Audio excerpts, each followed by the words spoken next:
Welcome to part 2 of my 2-part series on Kambo, Amazonian frog venom. In case you're just now tuning in and you haven't seen part 1, this video series is about Kambo, which is a frog from the upper Amazon along the border of Peru and Brazil called Phylomedusa bicolor. This particular frog has been used by tribes in the region for centuries as part of cleansing rituals to help with better perception, awareness when hunting in the forest, and to clear bad luck or spiritual heaviness. We talked a lot in part 1 about the history of this particular practice, the science behind it, the cautions, the dangers, and the effects of the actual ritual. We'll rehash some of that today, but what I really want to show you is the ritual itself. And so I'm going to demonstrate on myself for you. Do not try this at home. This is not safe to try at home. This is merely for educational purposes. So buckle up, strap in, and let's get started. If you remember from part 1, I described the process where they gather the poison from the frog. They call the frog down from trees in the jungle after a heavy rain. They take the frog, they're very gentle with the frog. They tie it up with little strings to its limbs and spread it out so that they can collect the venom off its back without harming the frog. What they do is they scrape the venom onto sticks like this. If you look closely, you can see the little secretions dried on the stick. Afterwards, they let the frog go back into the jungle unharmed, which is good. What we do with the ritual, we take the venom from the stick and I'll scrape it into this container here and then mix it with a little water or saliva so that I can apply it to the burns. And this particular vine right here is a vine called tamishi, the particular vine from the jungle they use to burn the holes in the arm. So we'll use that. And I just want to reiterate that this is not for shock value or entertainment. This is supposed to be educational in nature. I would like to share this ritual with you as far as I've experienced it and learned about it in a way that allows you to see it without having to go do it yourself or make any decisions that might put yourself in danger. And I'd also like to cultivate some respect for this tradition and the people who are stewards of this tradition, the Matses, the Katukina, the Kashinawa, the peoples of the area along the Peru-Brazil border who have been there for centuries. So we'll move now into the burning of the arm, which seems like it'd be pretty bad, but it's not really a big deal. It's fast. It's just burning the top layer of the skin so that we can get the venom into it, and it doesn't hurt that bad. I'm going to light the stick of tamishi and get a nice ember going on that so that we can make holes in the arm. And then I'm just going to burn 3 small holes in the upper layer of my skin. Not a big deal. This has become more popularized in the US. There's a lot of people up here practicing. Here we go.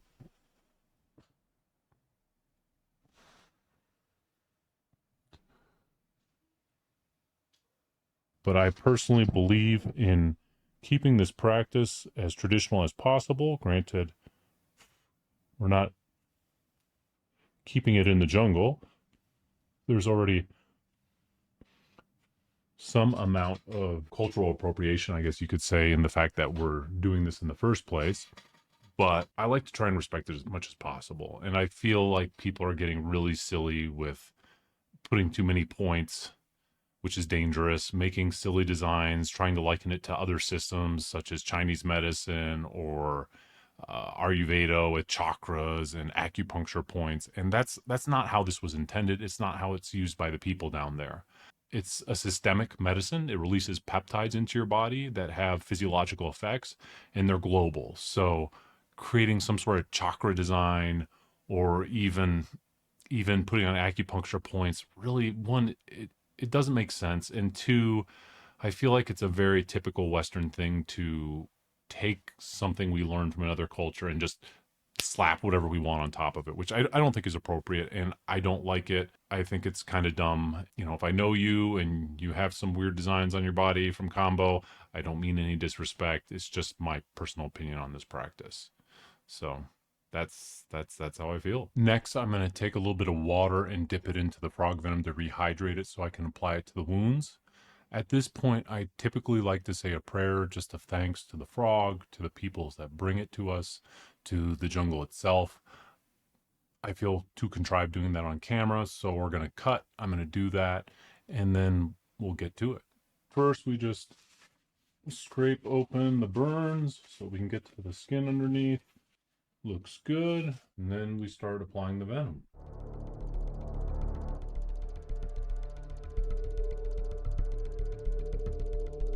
The effects come on pretty fast. I feel a little tightening in my throat.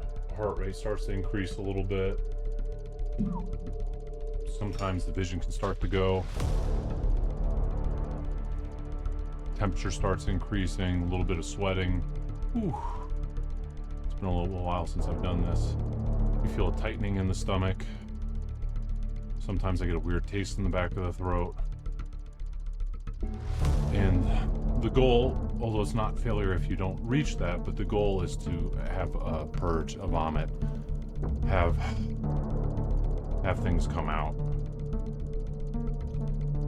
Ooh. Face is flushing.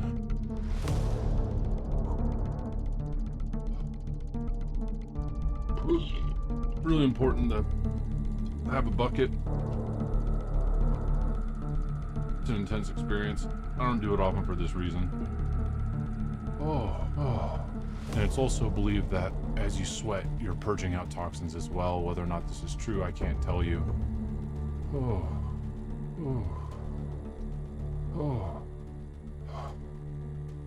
The first wave of nausea is passing. Vision's getting a little splotchy. Oh God, I'm hot. Sweating a lot. Oh. I'm gonna take one off. I'm starting to not be able to see. Ears are ringing.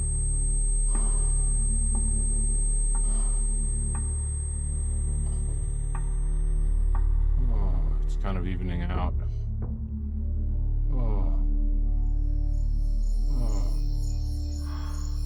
I'm gonna take them all off. I feel like I might pass out.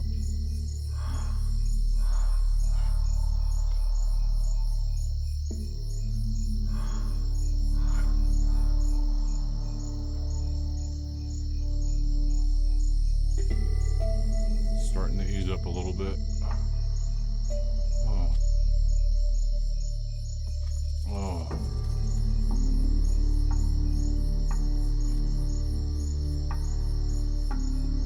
Starting to be able to see again. Oh, I can't hear well. Hot everywhere, I'm sweating.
Oh, that was intense for a second. So I didn't purge, which is okay. You know, a lot of people get stuck on this idea that you have to have the purge, and you know, this isn't. Maybe we're not done yet.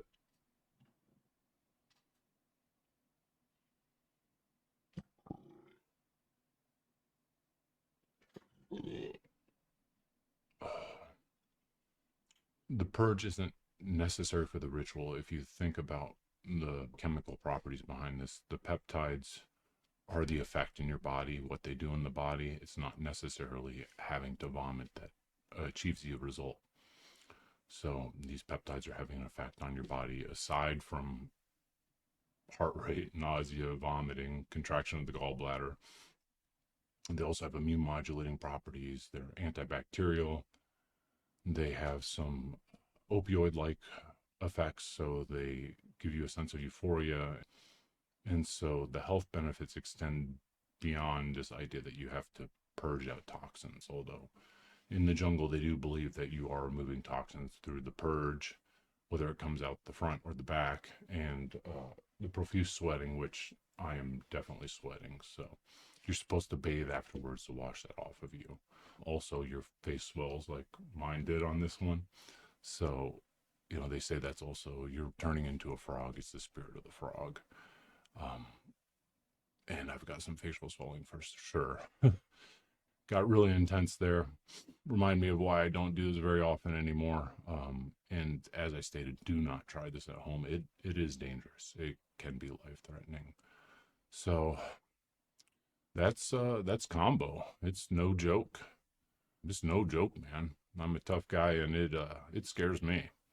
So I'm glad to have the opportunity to share this with you. I hope it was instructive. I hope you learned something. I hope maybe at least I opened you up to a part of the world that not everyone has the opportunity to see. Be sure to like and subscribe for more interesting videos from me, interesting self-experimentation, and give me a like if you enjoyed this. Thanks again. I'll see you in the next one.